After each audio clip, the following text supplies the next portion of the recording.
Panas dan kering. Musim kemarau di Bekasi telah menyentuh suhu 39 derajat Celcius. Mungkin hampir setengahnya dari titik didih. Kondisi ini diperburuk oleh sedikitnya pohon di kompleks perumahan. Seakan-akan kota ini telanjang di hadapan matahari yang gagah perkasa. Dalam kondisi di mana udara terlihat meliuk-liuk di atas aspal panas, ratusan motor dan mobil masih saling memenuhi jalan dengan asap yang mengepul, klakson yang berbunyi, dan ejekan sumpah serapa yang keluar dari mulut pengendara. Mereka saling berkumpul, membentuk barisan yang berantakan. Terkadang di antaranya memasuki trotoar tempat orang berjalan kaki, berjalan dengan ritme yang sangat lambat. Saat itu orang-orang mengelus kepalanya dengan sapu tangan. Keringat keluar dari dahi mereka, membekas warna kuning. Terutama orang ini yang berteriak dari pagi, memanggil namaku di depan pagar. Pak Tumpal namanya. Dia menggunakan jas hitam, dalaman putih berdasi, memegang tas di tangan kirinya, helm di tangan kanannya. Dia penagih hutang yang tidak kunjung kubayar. Dan ini adalah kelima kalinya dia datang ke sini. Aku sudah tebal muka dengan tetangga. Istriku selalu mengeluh tentang omongan mereka kepada kami. Tapi tetap kenyataannya, memang bahwa kita tidak bisa membayarnya. Mau bagaimana lagi? Bapak Rian, buka pintunya. Kita selesaikan ini baik-baik. Hah? Selesaikan baik-baik? Apa kita ingin berantem? Papa. Anakku saat itu menarik bajuku, yang kini tengah mengintip lewat gorden jendela. Tadi mas itu ngomong sesuatu loh, Pa. Pas papa lagi di kamar mandi. Ketika aku mendengarnya, ku perhatikan bahwa terdapat air mata yang membekas di mata Ria. Sesuatu pasti telah terjadi padanya. Pasti karena Pak Tumpal sialan di depan pagar tersebut. Walau mungkin ini salahku juga. Karena Ria yang selalu kusuruh untuk berbicara dengan bapak itu di depan. Berbohong bahwa aku sedang pergi bekerja. Jelas dia akan menginterogasi anak-anak yang polos, juga menurut. Tapi membentak, memang sudah keterlaluan. Kamu nangis karena mas-mas itu? Masnya ngomong apa tadi? Kaget, Pak. Aku dari tadi diteriakin terus. Aku tersenyum, berjongkok dan mengelus rambutnya yang ikal. Walau rasanya ironis diriku melakukan ini. Sepertinya peduli dan akan segera memarahi pria tersebut ketika Ria akan mengatakan alasannya menangis. Namun kenyataannya, aku tidak akan melakukan apapun. Aku terlalu takut kepada pria yang berada di depan itu, yang badannya lebih besar dari pagar kecilku, yang tangannya sudah mengepal keras untuk memukul jika saja aku bersikeras untuk tidak membayarnya. Tadi dia ngatain papa, Pak.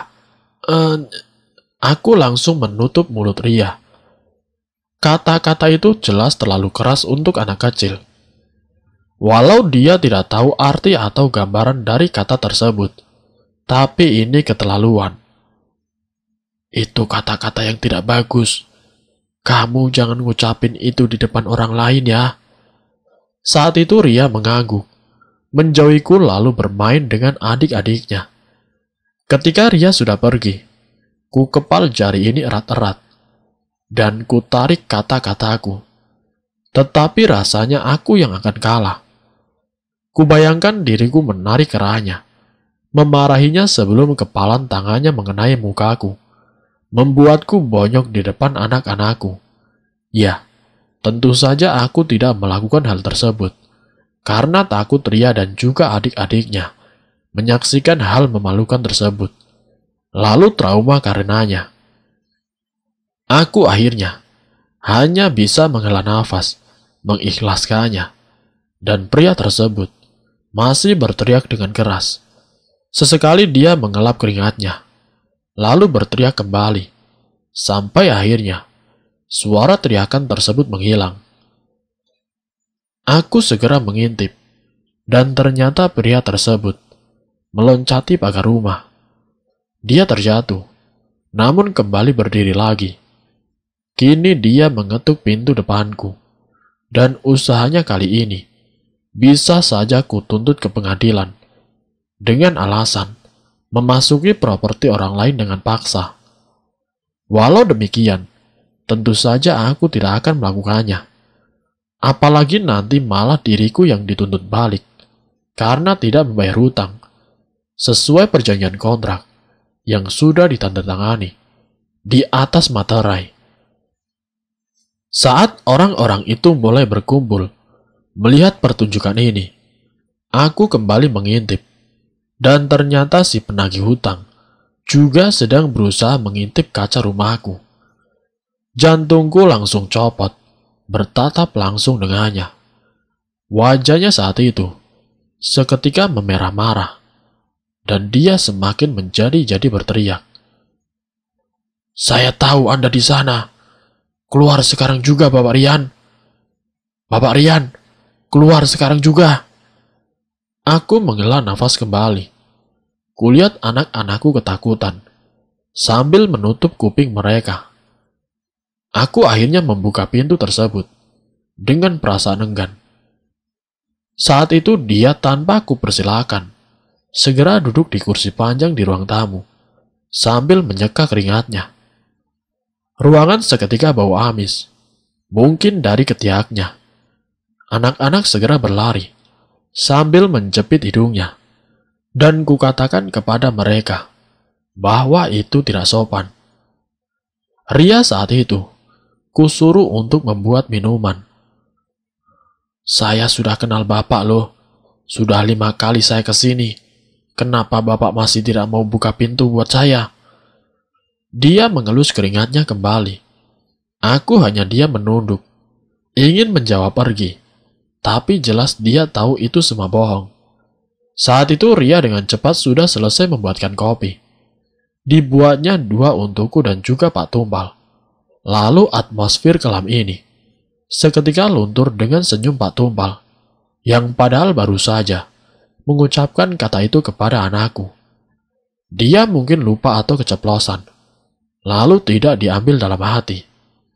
Dielus-elusnya rambut anakku, dan dibalasnya dengan ucapan terima kasih. Aku masih diam juga, dan akhirnya dia memutuskan untuk segera meminum kopi tersebut. Dan reaksinya mengatakan bahwa kopi tersebut masih sangat panas untuk diminum. Kini dia meniupkannya sedikit, dan dengan sedikit-sedikit minumnya, dia masih menunggu jawabanku. "Bunganya terlalu besar untuk kali ini. Saya pinjam 5 juta, terus jadi 8 juta. Sekarang sudah 15 juta saja." Aku akhirnya menjawab. Takut-takut langsung kubahas saja permasalahan utamanya. Kini aku yang bertaburan keringat. Pak Tumpal segera menghela nafas mendengarku bicara. Dia saat itu juga langsung membuka buku catatannya yang lebar, dengan barisan nama-nama juga angka-angka. "Jika Bapak masih tidak mau bayar juga, mungkin hutang Bapak bisa berlipat sampai..." Dia menghitung. Kertas catatannya ia pakai sebagai coret-coretan. Tidak peduli dengan betapa rapinya dia menyusun daftar hutang orang-orang yang terlihat banyak juga ia coret. Dan ia gantikan dengan angka baru. Angka yang 0 berlebih 1 setiap beberapa bulannya. "Hah? 30 juta? Gila!" Dia berkata bahwa ini sudah kesepakatan awal yang kuterima. Tapi tidak kusangka bisa sampai menembus angka tersebut. Aku jelas tidak benar-benar membaca kesepakatan, asal tanda tangan untuk mendapatkan uang segera. Tapi bisa jadi juga aku terjebak dalam penipuan. Seperti bisa saja Ketentuan ini ditulis kecil-kecil, hingga terlewat dan tidak terbaca. Tapi kalau ditanya lagi ini salah siapa? Jelas ini salahku 100%. Bapak bisa nyicil, saya bisa ngaturnya, ujar Pak Tumpal. Nyicil? Sebesar itu bunganya? Ini mah bisa nyicil seumur hidup. Gila kamu. Aku berdiri. Ku gebrak mejaku. Saat ini aku jelas tidak bisa menahan sopan santunku. Ini sudah di luar batas nalarku. Sudah berapa banyak yang terjebak penipuan hutang berbunga seperti ini? Ya gini saja deh Pak. Dia mengeluarkan koreknya, memantikan api rokok yang kini berada di bibirnya. Saat itu dia mengempaskan asapnya ke wajahku, hingga diriku terbatuk. Terserah Bapak, pokoknya hutang ini harus dibayar. Dan jika Bapak masih tidak mau bayar juga, jangan salahkan saya jika terjadi apa-apa dengan Bapak. Nadanya keluar mengancam. Matanya menatapku dengan tajam. Saat itu kupikir tidak perlu pukulan atau cubitan segala. Hanya lewat tatapan saja. Dia seakan sudah mampu menusuk kalbuku. Mengancam hingga bulu kuduku dibuat berdiri. Saat itu keringatku keluar dengan deras.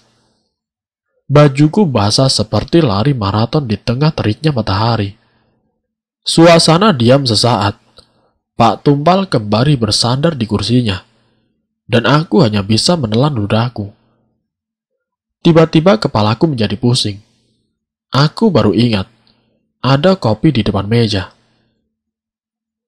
Setelah aku menyeruput kopiku, Bapak mengancam. Dia malah tertawa mendengar ucapan dariku yang dihasilkan dari keberanian yang kukumpulkan. Nadaku yang seharusnya menjadi marah malah menjadi seperti emprit, takluk oleh grogiku. Juga makananku sejak pagi yang rasanya ingin kumuntahkan. Juga makananku sejak pagi, rasanya ingin kumuntahkan saja sekarang. Kamu tahu sendiri, bagaimana kita debt collector ngejalani tugas. Mungkin besok bos saya akan mengirim saya lagi ke sini. Orang lain yang lebih kompeten untuk bisa meyakinkan Bapak untuk mendapatkan duit. Aku kehabisan kata-kata. Setelah di PHK, dan belum mendapatkan pekerjaan. Penghasilanku tidak menentu. Semuanya dihasilkan dari istriku yang bekerja di bidan. Namun itu pun habis demi pendidikan anak-anak dan juga biaya makan. Berbagai cara ku coba pikirkan. Meminjam ke kakak, mertua, teman. Sudah kulakukan itu semua. Dan bahkan hutang mereka belum kubayar hingga saat ini. Begini, Bapak pikir bagaimana saya bisa mencari duit? Saya sendiri hutang loh ke instansi Bapak. Ya karena tidak ada uang. Saya mohon Pak. Pertama, saya tidak berpenghasilan. Anak saya juga butuh duit buat sekolah. Dan Bapak tahu sendiri, sekolah semakin mahal sekarang. Beras juga, bensin. Istri saya di bidan penghasilannya tidak banyak pula. Ayolah Pak, coba pahami keadaan kami. Aku menyerah. Aku hanya bisa memberi alasan rasional. Meminta belas kasihan. Saya bilang terserah Bapak. Jual televisi kek, jual motor kek. Atau Bapak sekalian saja mencari pesugihan kek. Saya tidak peduli. Yang penting Bapak bisa bayar. Pak Tumpal segera mengambil bukunya, menyimpannya di dalam tas, dan keluar dari pintu rumahku. Akhirnya tidak ada yang diselesaikan, kecuali memberiku ancaman dan saran persuasif untuk membayar hutang. Melihat Pak Tumpal sudah pergi, Ria segera menyalami tangannya, dan dielusnya lagi kepala Ria. Dan diselipi uang 5.000, katanya untuk uang jajan. Saat itu Ria segera menatapku kebingungan. Diberinya aku handuk. Ditanyanya aku apa ada hujan barusan, atau ada hujan di ruang tamu. Ku bilang iya, ada badai lewat barusan, dan kini masih terus berlangsung, juga berdiam di kepalaku. Keringatku kini tidak juga turut berhenti, walau bapak-bapak itu sudah melewati pagar, hilang bersama asap-asap kendaraan, dan juga udara yang meliuk-liuk. Aku duduk di atas ranjang, saat istriku sedang mengganti seragam bidanya ke baju dasternya. Dia tahu bahwa diriku akan berkata, masalah tentang hutang piutang lagi. Hal yang selalu menjadi sumber perkelahian kita. Semenjak menikah, seakan masalah itu yang terus mengganggu rumah tangga kami, dan diperparah ketika diriku di PHK. Kalau dipikir lagi, hutang kita selalu berkaitan dengan barang-barang yang diinginkan istriku, terutama saat aku tidak bisa langsung membayarnya. LCD, AC, kulkas, dan lain sebagainya. Mungkin bisa dibilang, miskin-miskin seperti ini, kita tetap ingin dianggap setara dengan warga-warga kota. Walau kami ini hanya tinggal di kampungnya kota, dan aku terkadang menyetujuinya. Aku merasa aneh jika melihat mitra kerjaku memiliki laptop mahal dan kami tidak punya. Tapi pada kenyataannya, tidak ada di antara kami yang butuh. Aku hanya mengerti cara menulis di MS Word dan bermain soliter. Lalu lihatlah, kini kita terjebak hutang, kredit, semata-mata demi barang yang kita tidak butuhkan sama sekali. Apa sesungguhnya kita butuh AC ketika kipas saja ada? LCD ketika TV tabung belum juga rusak? Ini mungkin yang di televisi atau koran tersebut sebagai sifat konsumtif, atau entah namanya. Dan nyatanya memang produk-produk di televisi itu selalu menjadi candu di antara kita, agar dibilang masyarakat modern dan juga orang kota. Selepas PHK, sama saja tidak ada yang berubah. Seakan rutinitas, kebutuhan untuk berlangsung hidup, dan satu-satunya cara untuk memenuhi persyaratan hidup ini adalah dengan hutang dan mencicilnya lewat gaji kecil istriku. Jadi gimana, Pak? Kali ini akhirnya dia yang memulai duluan. Istriku kini duduk di sebelahku. Rambutnya hitam dikuncir. Matanya terlihat berkantung. Lelah karena bekerja dari subuh hingga maghrib. Lalu langsung disambut dengan masalah hutang piutang. Rutinitas baginya. Masalah hutang piutang ini bukan pertama kalinya. Tapi mungkin terparah. Tapi lihatlah. Memang seperti narkoba persoalan ini. Sudah kelihatan efeknya. Tapi tetap candu. Dan aku tidak yakin dia bisa mendengar 30 juta keluar dari mulutku. Ku jawab seadanya, sepantasnya. Aku tidak ingin membuatnya terkena penyakit stroke mendadak gara-gara hutang ini. Ya, dia bilang hutangnya bisa berlipat lagi kalau kita tetap tidak membayar. Dia nyerah. Bilang kalau bakalan ada orang lain yang ngurusin kita. Lebih tega katanya. Ya kalau dia ngelakuin apa-apa sama bapak, kita tinggal lapor polisi saja. Dia menjawab ringan. Memang ada beberapa kasus yang masuk televisi soal penyiksaan dari debt collector yang dikirim dari bank. Tapi pertanyaan sesungguhnya adalah, apa dia mau aku diapa-apakan? Dan apakah aku juga punya nyali untuk melapornya? Tidak itu mah, maksudku kita harus cari duit. Aku akhirnya segera menjawab, langsung ke intinya. Walau jelas intinya, tentang keselamatanku sendiri. Gimana? Masih ada yang bisa dihutangin. Bapak mau hutang lagi. Mulai lagi. Kini aku yang mulai tersinggung. Nadanya terdengar menyebalkan. Sangat menjengkelkan. Seakan aku yang dia tuduh satu-satunya. Biang kerok di sini. Terserah mama lah. Aku sudah capek berantem soal ginian. Aku akhirnya menyerah berbicara dengannya. Membaringkan badanku. Dan tiba-tiba istriku berucap. Nama suatu wilayah. Gunung Gede, Pak. Apa? Aku kembali mendirikan tubuhku. Berusaha mencerna apa yang istriku katakan. Gunung Gede. Tadi aku dengar ibu-ibu ngomong itu. Kenapa dengan Gunung Gede? Di mana itu? Istriku melotot ternganga. Tidak percaya bahwa aku sama sekali tidak tahu menau soal gunung ini.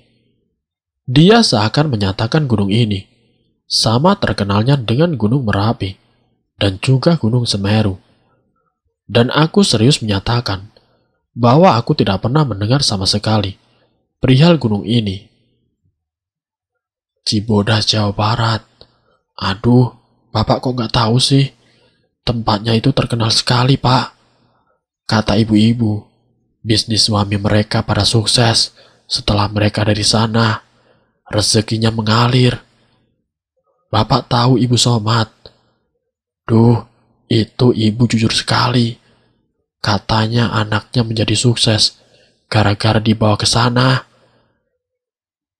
Pikiranku langsung tertuju pada ucapan bapak penagih hutang tersebut. Ngesugih bahwa hasil uangku berasal dari yang gaib-gaib. Kamu serius? Serius? Aku telepon saudaraku, biar dia beliin tiket. Sama kamu bisa tinggal sebentar di sana. Anak-anak sekalian deh kamu bawa pergi. Sekalian liburan. Daripada kerjaannya cuma nonton TV di rumah. Istriku menjawab mantap. Dan aku tidak bisa melawannya. Dia segera pergi menuju handphonenya. Dan aku hanya duduk pasrah di ranjang ini. Membaringkan tubuhku kembali. Berpikir bahwa siapa tahu benar. Pokoknya apapun. Demi hutang ini terbayar. Ke Gunung Gede. Aduh, masnya gimana sih? Harusnya hari Jumat Legi. Atau enggak tanggal 12 bulan Suro. Kalau sekarang kurang manjur. Ucap saudara istriku. Bang Ucok namanya. Rambutnya dibelah dua. Memakai baju kotor baru dari kebun. Terlihat udik sekali. Dia sesekali mengeluarkan senyumnya. Dan terlihat gigi dua depannya. Yang dihiasi dengan emas. Di sini dia sukses sekali. Tanah beratus-ratus hektar miliknya. Dan dibuatnya kebun buat teh. Dan juga sebagainya. Dia punya 3 mobil. 1 buat dia. 1 anaknya. Dan 1 untuk istrinya. Ini mobil saya dapat pas bulan purnama. Ucok menunjuki mobilnya. Mobil jeep yang kini ia kemudikan. Anak-anak aku titipkan di rumahnya. Takut hilang ketika bermain di gunung tersebut. Apalagi dengar-dengar. Tempatnya sangat angker. Aku melanjutkan kembali pembicaraan kita. Menanyakan yang tidak habis pikir di pikiranku. Kupikir percuma saja aku pikirkan ini. Lagi pula orang di sebelahku. Buktinya menjadi sukses. Berarti sudah restu Tuhan. Restu Pak Kiai juga. Yang sudah meninggal. Dan dimakamkan di sana. Bahwa semua ini baik-baik saja. Insya Allah ini halal. Lepas dari lamunanku. Ucok mulai menceritakan soal dirinya. Di antara liuk-liuk jalan menuju Gunung Gede. Tentang bisnis barunya, yang kini sedang kerancingan koleksi mobil kuno. Lalu buah-buahannya, sangat rimbun dan laku. Saat tahu diriku mau ke Gunung Gede, dia juga ingin berkunjung, biar semakin panen kebunnya, yang kupikir terdengar murka sekali. Sudah sampai, Pak. Oh, ini Gunung Gede. Sudah sampai di sana, dan tidak kutemukan perasaan aneh sama sekali. Ekspresiku sangat datar, jauh dari ekspresiku tentang Gunung Selamat yang kukunjungi semasa kuliah, atau Gunung Merapi semasa liburan keluarga. Gunung Gede bukanlah gunung yang indah, hanya 3008 meter tingginya. Pohon-pohonnya tidak tinggi maupun beragam, dan sudah banyak pemukiman masyarakat, menghilangkan keasrian hutan di Gunung Gede ini. Namun walau demikian, Gunung Gede ini didatangi banyak sekali pengunjung, bahkan ketika bukan pada hari utama. Saat sampai di sana, terpampang tulisan tempat wisata Gunung Gede, dengan tempat parkir luas dan mobil-mobil luar biasa bagus, Audi, Mercy, BMW, dan juga sejenisnya. Ucok bilang bahwa menteri, DPR, calon presiden, dan politikus-politikus sering berkunjung ke sini. Bahkan sampai Soeharto sendiri, yang katanya butuh restu Eyang Jago untuk jadi Raja Jawa. Kalah Nyi Roro Kidul sama Eyang Jago. Katanya lebih baik kita langsung ke makam Eyang, tempat sumber rezeki kami. Kita menaiki tangga-tangga yang telah dirawat dengan baik. Terdapat tiang lampu yang cantik berjajar di tangga tersebut, dan gerbang yang menunjukkan tempat padepokan. Di atas sisi gerbang, coraknya adalah khas orang-orang Tionghoa. Di atas gerbangnya, terdapat papan bertuliskan Arab. Juga terdapat ukiran-ukiran pada batu di antara kedua sisi gerbang. Coraknya adalah khas orang-orang Tionghoa. Mungkin kalau diperhatikan lagi, memang banyak sekali ornamen Tionghoa di Gunung Gede ini. Saat aku bertanya perihal ini, kata Ucok memang di sini merupakan tempat tinggal warga Tionghoa dan juga tempat wisata utama warga Tionghoa. Karena kebanyakan dari mereka yang percaya dengan keberuntungan.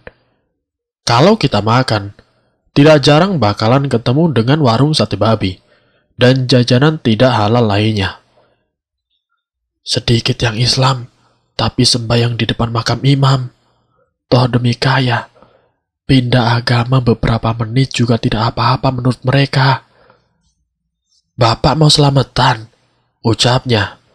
Aku tertawa mendengar ucapan Ucok. Berbicara ironi soal kemurtatan demi kaya, tapi tidak sadar bahwa kita ini juga ironi, bahkan menari-nari di atasnya. Aku yang ingin lepas dari hutang, dan dirinya ingin jadi lebih kaya. Kita melanjutkan berjalan, hingga sampai pada depan rumah padepokan Eyang. Suasana di sini sangat nyaman. Dingin tidak seperti di Bekasi, dan angin nikmat sesekali melewati leherku. Padepokan Eyang khas dengan rumah yang kesannya daerah sekali. Genteng segitiga bertumbuk, dan dominan dengan kayu. Tangganya putih terang, karena bertatapan langsung dengan matahari. Di sana terdapat orang yang berdiri menggunakan peci. Matanya agak sipit, langsung menyambut kami. Bapak mau selamatan, ucapnya. Aku langsung bertanya kepada Ucok, dan dia berkata bahwa mereka adalah warga sini yang membentuk Yayasan Gunung Gede. Selamatan tersebut katanya adalah ritual agar mendapatkan rezeki. Aku langsung bertanya kepada orang tersebut untuk informasi lebih lanjut, karena Ucok bilang sudah agak lupa juga soal ini. Maaf Pak, numpang nanya, selamatan di sini maksudnya yang seperti apa ya? Oh, hatur nuhun Pak. Nanti Bapak siapin barang untuk sesajen, lalu Bapak ikutin paket ritual kita. Ada yang pukul 10 siang, jam 3 sore, dan pukul 9 malam. Nanti ritualnya dipimpin tukang doa, pakai sesajen Bapak. Kalau Bapak mau ikut, silahkan Bapak ikut saya ke loket. Daftar dulu. Aku menggelengkan kepalaku. Tidak percaya. Paket. loket, daftar dulu. Berarti harus bayar. Seakan acara ritual ini seperti sudah dimodernisasi. Orang tersebut berkata bahwa terdapat tempat yang menjual barang-barang yang biasanya umum dijadikan selamatan. Tetapi Ucok berkata bahwa dia sudah menyiapkan barang yang diperlukan sesuai dengan uang yang kuberikan kepadanya, sehingga diriku tidak perlu beli lagi dari warga sekitar yang katanya mahal sekali. Kita berjalan, mendaftar jam 3 sore, karena kebetulan sudah dekat-dekat jam segitu. Di sana aku bisa melihat terdapat orang yang membawa kambing dan sapi.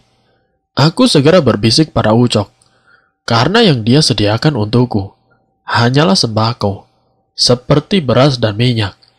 Ucok juga membawa ayam saat itu untuk dirinya sendiri. Ini gak apa-apa, sesajanya ini saja. Memang Tuhan atau Eyang mau nyayur. Ya kalau mau bagus sih kambing hitam, tapi yang disediakan masyarakat harganya semotor, mahal sekali. Semakin besar harganya, atau semakin langka, katanya bakal lebih manjur. Tapi ya... Dia menatap bawaanku. Tatapannya memperlihatkan rasa kasihan. Sembako juga lagi langka sekarang. Kepalaku langsung meledak marah, bahkan sampai lepas plastik sembako dari tanganku. Aku segera lupa diri dan mengutuknya jika saja uang yang kukeluarkan demi sembako ini bakal sia-sia. Pasti ada efeknya, pasti kok, ucapnya dengan lirih sambil mengambil plastikku. Dia saja yang bawa, katanya. Sambil menunggu, Ucok mengajakku ke makam imam-imam di sini. Ketika kita masuk, seorang satpam menyetop kami, menyuruh kami memberikan KTP dan menyerahkan alamat rumah kami. Aku bertanya untuk apa, tapi mereka hanya berkata, formalitas keamanan di sini. Setelah itu kita dimintai harga masuk, Rp15.000, dan belum cukup juga. Si satpam meminta uang sukarela juga untuk mengurusi banyak hal, membuat kami keluar kocek 10 ribuan lagi. Masuk ke dalam padepokan, Ucok langsung mengajakku ke antrean yang berujung pada 2 guci kuno. Katanya minum air yang berasal dari guci tersebut akan membuat awet muda. Aku meminumnya dan terasa segar sekali. Aku bertanya-tanya, apakah karena air ini memang ajaib, sehingga diriku merasakan kesegaran yang meliputi seluruh tubuhku? Atau hanya karena memang air ini berasal dari mata air pegunungan? Kata Ucok lebih baik aku percaya versi air saktinya saja. Katanya lebih manjur jika percaya. Mungkin mirip seperti propolis atau produk-produk MLM lainnya. Kalau tidak percaya percuma. Mungkin karena itu, aku lebih senang resep dokter saja. Tidak perlu percaya pun, sudah ada efeknya. Lalu kita masuk dalam ruang makam. Setelah mengantri lama, kita mengikuti orang-orang kebanyakan, berjalan mengelilingi makam, lalu bertekuk berdoa. Sambil berdoa akan keselamatan, aku juga meminta keinginan untuk mendapat rezeki melimpah. Di dalam terdapat 2 makam, dengan kain putih sebagai gordennya, sedikit menutupi 2 makam tersebut. Tertulis Eyang Mulyo dan juga Eyang Duyo di makam mereka masing-masing. Lampu pijar menyinari kedua makam tersebut, sekaligus menciptakan suasana mistis di tempat yang redup ini. Banyak bunga-bunga kemangi, kenanga, dan jenis-jenis bunga sesajen yang diletakkan di depan makam. Tali tambang diikatkan pada atas makam, dan terdapat reliku kayu di bawah makam tersebut. Aku segera mengucapkan doaku. Cepat-cepat karena di belakang sudah banyak yang mengantri. Saat itu Ucok menyatukan tangannya sambil menunduk, meletakkan tangannya di atas kepalanya. Lalu mulutnya Qomat Kamit dengan cepat dalam suara bisik. Lalu mulutnya Qomat Kamit dengan cepat dalam suara berbisik. Kalau tidak salah, memang cara doa inilah yang dilakukan semua pengunjung. Cara doa seperti di kelenteng. Aku kebingungan untuk mengikuti cara doa mana yang benar. Namun akhirnya, aku hanya menggunakan cara berdoa yang biasa saja. Mau ke pohon keramat, ucapnya setelah berdoa. Aku melihat jamku, masih 30 menit lagi. Ayolah, jawabku. Kami lalu berjalan menuju pohon itu, tidak jauh dari tempat makam, berada di daerah Pasarean, tepat di depan padepokan, dan kemudian kami duduk di bawahnya, bersama banyak orang yang duduk sambil melihat jam. Angin berhembus kencang, karena cuaca yang kini mendung, dan dahan pohon ini meliuk-liuk, mengikuti kencangnya angin. Namun tidak satupun daun yang jatuh. Kutanya bagaimana kalau dipetik saja, tapi Ucok bilang, tidak akan ada efeknya. Aku kemudian hanya bisa menikmati semilir angin dan juga udara sejuk. Sejenak hampir lupa soal hutangku. Mungkin yang kulakukan mirip-mirip dengan orang di sini, yang juga berasal dari kota luar, dan punya masalah masing-masing. Ingin menjadi kaya, atau butuh uang untuk kuliah anaknya, atau juga buat bisnis yang hampir bangkrut. Sudah benar-benar putus asa, hingga percaya suatu pohon bisa mengubah hidup mereka. Sianto, Ucok membangunkanku dalam renungan. Apa? Orang Tionghoa sebut pohon ini Sianto, pohon dewa.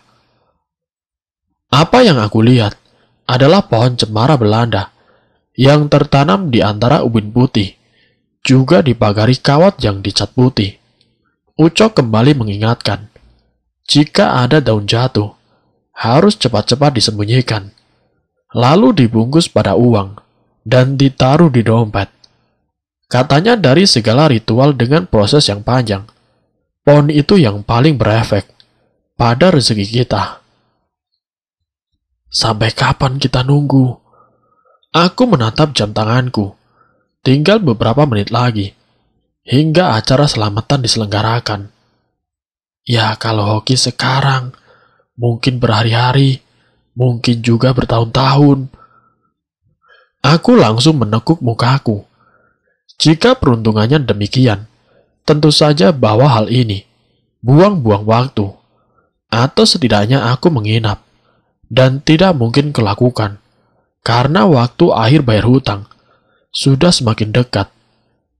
Kini aku hanya bisa berharap, sembako yang harusnya kusumbangkan kepada orang miskin ini, agar diterima oleh Eyang, yang sesungguhnya sudah kaya dengan kambing dan ayam, dan mungkin butuh minyak untuk menggoreng, atau sayur untuk lalap, entahlah. Yang jelas kini waktu alarmku berbunyi. Waktu upacara sudah mau dimulai, dan kami langsung berdiri, dengan orang-orang lain, yang duduk di bawah pohon, berlari menuju tempat upacara. Sampai di sana, sudah ramai orang-orang yang menunggu. Lalu disuruhnya kami meletakkan segala hal sesembahan di lapangan, tepatnya di depan tungku yang berhadapan dengan hutan. Sedangkan yang membawa hewan sesembahan disuruh bersiap-siap. Mereka disuruh berada di barisan paling depan. Prioritas pikirku, dan Ucok menarikku biar bisa melihat katanya. Sang pendoa kemudian datang. Ia menggunakan pakaian hitam, lebih mirip dukun daripada priai, memantikan serbuk-serbuk pada tungku kecil. Sang dukun membaca doa, Qomat Kamit. Kupikir bahasa Sunda bukan Arab. Dia melepaskan sesuatu pada tangannya, membuat percikan api di tungku kecil tersebut. Kambing dan sapi, lalu disuruh dilepaskan dari talinya, dan mereka berjalan secara berirama ke hutan. Dikembalikan ke alam, bentuk penghormatan ke alam. Ucap Ucok berbisik. Saat itu aku tahu bahwa hutan ini tidak besar juga. Bisa-bisa kambing dan sapi ini berkunjung ke rumah warga. Atau mungkin sudah ada yang menunggu di dalam hutan. Serius, ini tidak diambil warga? Tanya aku. Enggak lah, kualat tahu, kualat. Jawab Ucok. Terus, barang-barang yang bukan hewan ini mau diapain? Dibuang ke hutan? Atau dibakar? Atau disumbangkan? Tanyaku yang masih penasaran. Dia hanya bilang, jika aku tidak percaya, dan apalagi membuatnya tidak percaya, efek ritual ini akan hilang. Dan setelah itu dia enggan berbicara padaku lagi. Saat itu kita disuruh berdoa bersama. Setelah itu dipimpin oleh dukun tersebut. Sampai pada akhirnya, doa sang dukun berhenti. Ketika sebuah cahaya keluar dari kamera seseorang. Woi! Tiba-tiba suara orang berteriak, menepuk kamera itu hingga jatuh. Tidak boleh memotret. Lah, saya kan kesini bayar. Waduh. Pria itu melihat ke tanah. Lensa besarnya yang bertuliskan Nikon kini sudah pecah. Aku ingat harganya mahal sekali. Mungkin 12 juta. Satu kameranya. Kualitas di situs jual beli. Hobi yang mahal. Mungkin dia kesini untuk bisa beli satu lagi. Tiba-tiba sang dukun bermuka masam. Ia segera berjalan ke arah para pendoa, meminta mereka membukakan jalan. Ritualnya gimana, Pak? Salah satu asistennya bertanya. Bisik-bisik tapi kami mendengar. Tidak jadi. Salahkan orang tidak sopan tersebut. Suasana hati saya menjadi suram sekarang. Pendoa harus suci, tidak boleh kotor. Besok lagi datangnya. Saya ingin meditasi dulu. Aku hanya melongo tidak percaya. Sama dengan Ucok. Bagaimana bisa seenak jidat si pemimpin doa melakukan hal tersebut? Saat itu orang-orang mengerumuni si pria berkamera. Dan aku menarik Ucok yang sepertinya juga emosi pada laki-laki tersebut. Dikira harga ayam murah apa? Sialan. Sudah, Cok, kita istirahat di depan pohon itu saja. Aku berusaha menenangkannya, padahal hatiku mungkin lebih muram daripadanya. Aku jauh-jauh dari Bekasi ke sini, dan hanya mendapatkan kekecewaan. Uangku juga sudah habis untuk beli sesajen. Dan kini pikiranku adalah bagaimana memberi alasan kepada istriku yang menunggu kabar kesuksesanku di sini, yang nyatanya hasilnya nihil sama sekali. Lalu aku dan Ucok duduk di bawah pohon, dan rasa kantuk menyertaiku. Aku lalu tertidur sebentar, setidaknya cukup untuk membuatku fokus di jalan saat menggantikan Ucok mengemudi. Kamu pengen kaya? Seseorang mengucapkan bahasa Sunda pada aku, yang kupikir bertanya jika aku ingin jadi kaya. Dia menggunakan baju hitam, seperti pakaian zaman Belanda. Mukanya tidak terlihat, selain asap yang keluar dari lehernya. Tongkat besar dipegangnya, berwarna emas berukir naga. Dia berjalan mondar-mandir, mengucapkan sesuatu pada aku. Aku tidak paham. Aku melihat sekitarku saat itu. Diriku seperti berada di dalam padepokan, namun tanpa kedua makam tersebut. Bau manis dupa mengelilingiku saat itu, bercampur dengan bau sesajen bebungaan. Aku ambil anakmu. Dia menunjuk sesuatu padaku, sambil mengucapkannya. Dia berkata tentang anakku, lalu dia menghilang begitu saja. Mas Rian, Ucok berkata dengan semangat, sambil menggoyangkan tubuhku. Dia kini terlihat sangat gembira, seperti lupa masalah yang baru saja menerpa. Daun pohon ini jatuh, Mas. Dia menunjukkan daun pada aku, namun langsung menutup mulutnya dan melirik ke kiri dan ke kanan, takut jika ada orang yang mendengarnya. Tadi daun itu jatuh pas di kepala emas. Aduh, beruntung saya tadi lihat. Kalau ketahuan orang bisa dicuri. Dia mengucapkan hal tersebut sambil menaruhnya ke tanganku, membuatku mengepalnya. Uang, Mas, dibungkus pakai ini. Taruh di dompet. Insya Allah rezeki bakalan mengalir, Mas. Rezeki bakalan numpuk. Jelas Ucok. Aku terdiam sebentar. Lalu tiba-tiba, senyum keluar dari mulutku. Ternyata diam-diam, aku percaya juga. Langsung kubungkus daun ini dengan uangku, dan kutaruh di dompet.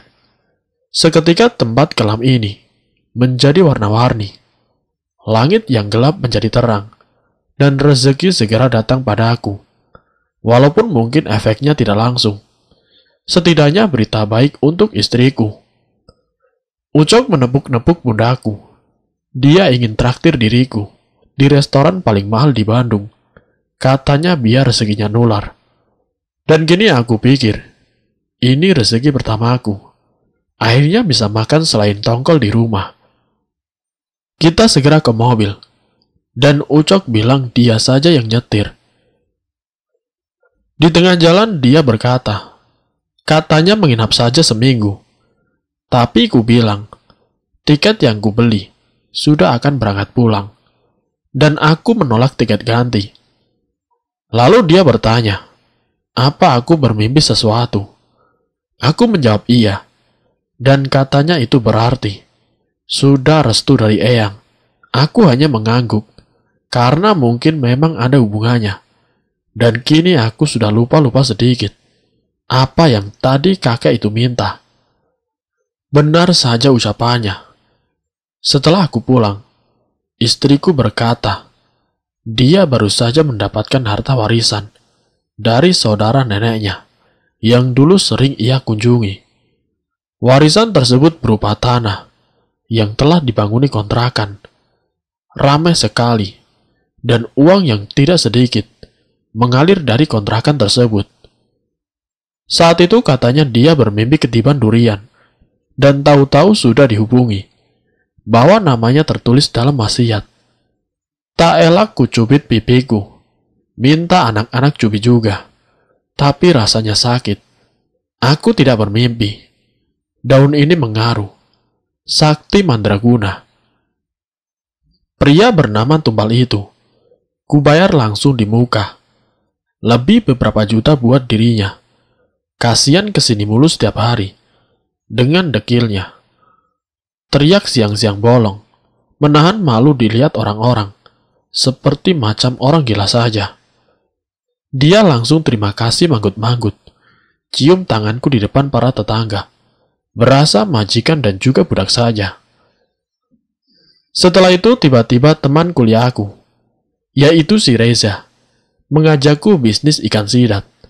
Dan aku hanya perlu investasi sedikit, dan langsung usaha ini laku keras.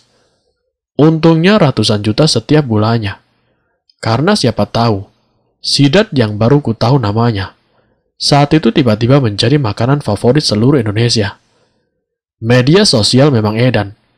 Apa saja yang enak, bisa kesebar. Dan dari mana saja pengen segera mencobanya. Uang hasil keuntungan ini langsung kupakai untuk rumah, mobil, dan juga sebagainya, dalam kebiasaan kami sebagai keluarga konsumtif. Tidak lama istriku keluar dari bidan. Dia langsung membuka bisnis baju, dan usahanya juga tidak kalah. Pasti keren gunung gede bukan? Ku bilang apa? Dia selalu mengucapkannya pada aku. Hidungnya kembang kempis saat mengucapkan hal tersebut. Tapi kebahagiaan kita tidak lama. Ria jatuh sakit saat itu. Dan seketika berapapun harta yang kita punyai, tidak mampu membendungi perasaan sedih kami. Ternyata kekayaan macam makanan halal, mobil, rumah megah dan sebagainya, tidak ada artinya. Ketika seseorang yang kalian kasihi, ataupun dirimu sendiri sakit, terutama istriku yang setiap hari menangis melihat kondisi Ria. Kondisinya jelas bukan sakit biasa. Pertama, memar muncul di tubuhnya. Kutanya apa dia jatuh, namun tidak katanya. Kupegang dan katanya tidak sakit. Akhirnya kami bawa ke dokter, dan kata Pak Dokter, dirinya kekurangan zat besi. Dan saat itu juga, Ria jadi tidak mau makan. Indomie kesukaannya, mie ayam dan mie lainnya, ditolak olehnya. Satu-satunya yang ia suka, kini adalah daun sawi. Tidak mau bayam atau semacamnya, hanya sawi saja. Dan kini tubuhnya semakin kurus dan kurus. Jelas bahwa tidak ada kandungan gizi apa-apa di sawi. Singkat ceritanya, beberapa bulan kemudian, memar mulai muncul di lehernya, tangan kirinya, kakinya, dan seluruh badannya. Lalu yang paling mengerikan, Ria mulai demam dan sering kejang-kejang. Busa keluar dari mulutnya, yang kami pikir adalah ayan. Tapi ternyata bukan. Ya Tuhan, itu bukan ayan ku bilang. Ria seketika itu berdiri, berhenti dari kejangnya. Matanya menjuling ke atas, dan dia berbicara bahasa yang lain, yaitu bahasa Sunda. Sesuatu yang tidak pernah kami ajari padanya. Bahkan ibunya sekalipun, yang berasal dari Sunda. Ikut sama Mbah, jangan nakal. Dia tampar dirinya sendiri berkali-kali, dan saat istriku berusaha menghentikannya, dia merasakan sesuatu yang sangat kuat, membuatnya tidak mampu menghentikan apa yang Ria lakukan. Dia tetap menampar wajahnya sendiri keras-keras, hingga biru dibuatnya. Istriku hanya bisa berteriak dengan kencang, hingga tetangga pada datang, berbisik-bisik di depan pintu, bahwa anakku kena ayan. Di akhir dia akan menghadap padaku, melotot sambil menyeringai, mengucapkan sesuatu yang kami semua mengerti. Ku ambil dia, ku ambil. Kami sekeluarga langsung ketakutan, dan seketika Ria terjatuh. Ku pisah dirinya dari pelukan ibunya, dan ku bawa dia menuju kamarnya. Lalu ku usir warga dari depan pintuku. Istriku saat itu langsung memukulku di dada dalam tangisnya, bertanya apa yang terjadi pada anakku. Aku ingat, Ma. Aku lupa cerita kepada kamu. Aku tidak bisa menahan tangisku. Aku segera terduduk bersandar pada tembok. Aku segera mengeluarkan dompetku. Ku buka uang dan daun yang membungkusnya. Ada kakek-kakek. Tiba-tiba omonganku terpotong oleh erangan dari dalam kamar. Papa. Ria keluar dari kamarnya. Dia minta dibuatkan Indomie dengan sawi. Istriku langsung memeluknya, mencium dahinya yang memar. Dia belum selesai mendengar ceritaku, tapi Ria berkata bahwa dia melihat sesuatu. Dia bermimpi buruk, dan deskripsinya mirip dengan apa yang ingin kukatakan. Ada kakek-kakek, bajunya hitam. Dia mukul aku pakai tongkat. Sakit, Pak. Bu, sakit. Ujar Ria kesakitan. Beberapa hari kemudian, hal yang sama terjadi pada Ria. Dia tidak sadar diri lagi setelah kejang-kejangnya. Dan dokter berkata bahwa dia dalam keadaan koma. Setelah itu Ria diopnam di rumah sakit. Sudah sebulan sekarang. Setiap hari ibunya akan memandikannya dengan handuk basah di atas kasur, menekuk tangan dan kakinya biar tidak kaku jika saja ia bangun, biar bisa langsung main sama adik-adiknya. Dan ia tidak biarkan suster melakukan apa yang dia lakukan. Malam ia pakai untuk baca Quran, sholat tahajud, lalu menangis sejadi-jadinya. Aku lama-lama juga ikut melakukan itu.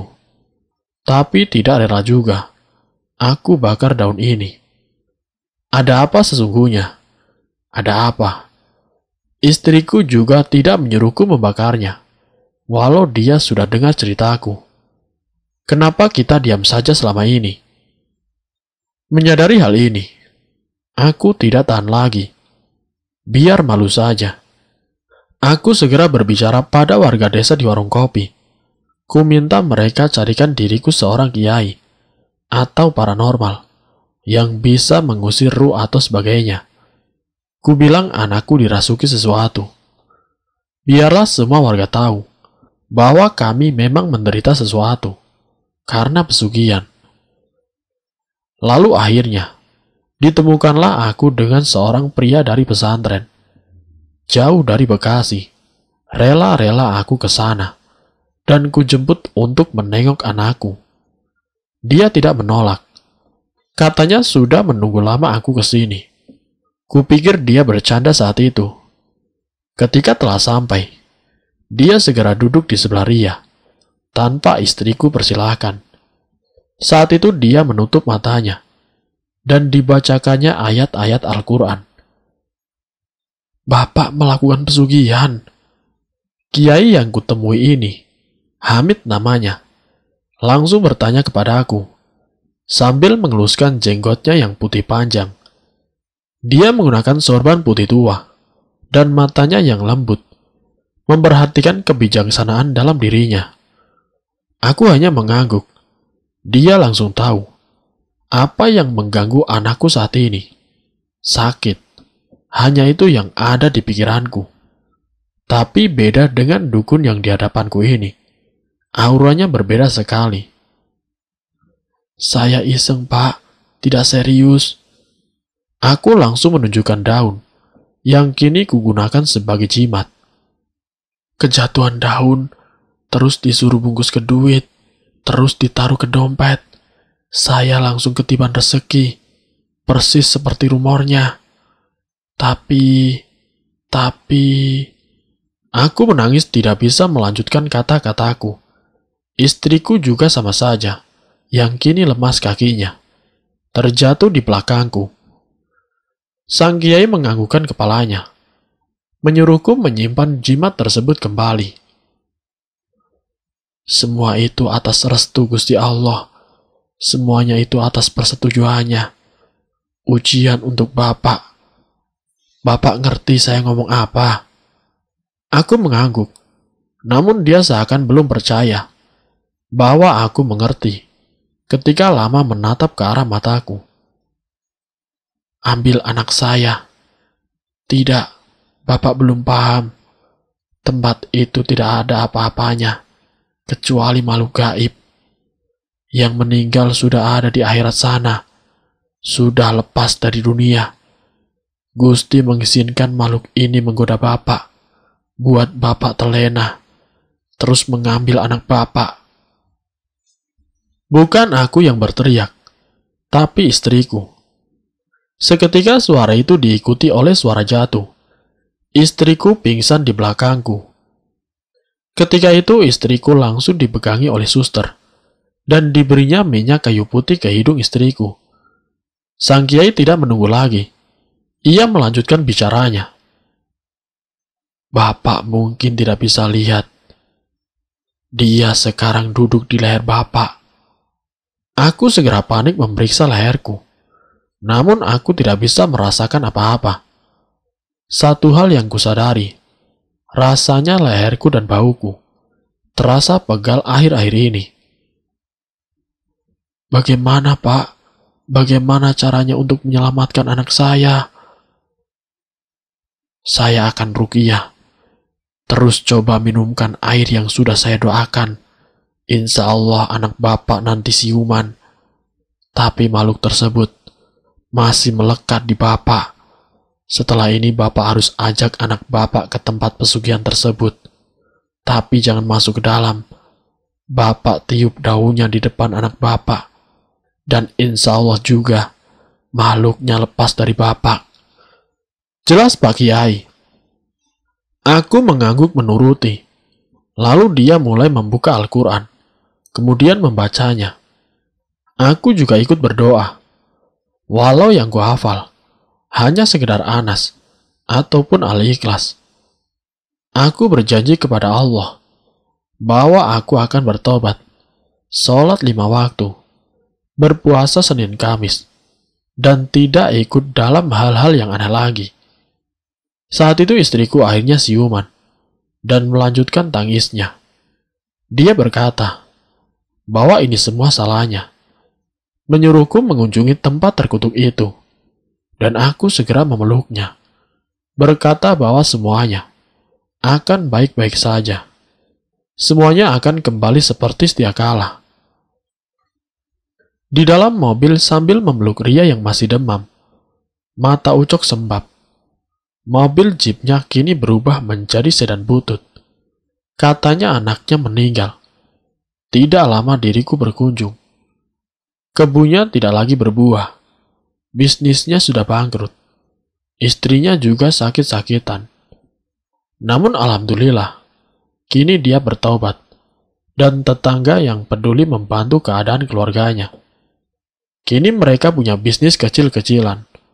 Tidak sesukses dulu, namun cukup membiayai hidup mereka. Dia dan istrinya hingga kini masih berduka soal anak mereka yang kecelakaan.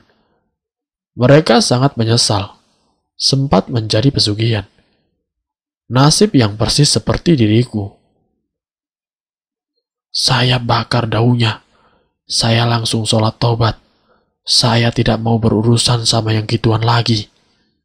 Semoga Mas Rian tidak senasib sama saya. Setiap hari saya mimpi buruk. Mimpi apa, Mas Ucok? Mimpi anak saya minta tolong, Mas Rian. Ucok saat itu menyeka air matanya, yang mulai keluar deras, dan suaranya bergetar, tidak mampu berkata-kata. Aku menyuruhnya untuk tidak memaksakan diri menceritakan hal tersebut, dan aku bersyukur masih sempat menolong Ria. Kami kemudian sampai pada halaman depan, tangga menuju padepokan. Anakku memeluk kakiku. Ketika kutiupkan daun tersebut, tangannya gemetar, menggenggam kakiku erat-erat. Ada apa, Ria? Dia menunjuk pada tangga, yang kini banyak dilangkai orang-orang. Hari ini hari libur, dan ternyata banyak sekali. Ribuan malah yang kini berkunjung ke tempat ini, membuat antrian yang sangat panjang. Itu tidak apa-apa, Pak, orang-orangnya itu. Orang apa? Itu yang diinjek-injek itu. Kusuruh Ria untuk duduk, untuk menjelaskan lebih lanjut. Dan kini dia menjelaskan bahwa banyak sekali orang-orang yang bertumpuk membentuk tangga, bertelanjang, berteriak, menangis setiap kali terdapat seseorang menginjak mereka. Aku hanya memandangi Ucok yang kini menangis, berkata bahwa di dalam mimpinya sang anak telah menjadi bagian dari tangga tersebut. Semoga dari kisah ini kita dapat mengambil hikmah dan juga pelajarannya. Wassalamualaikum warahmatullahi wabarakatuh.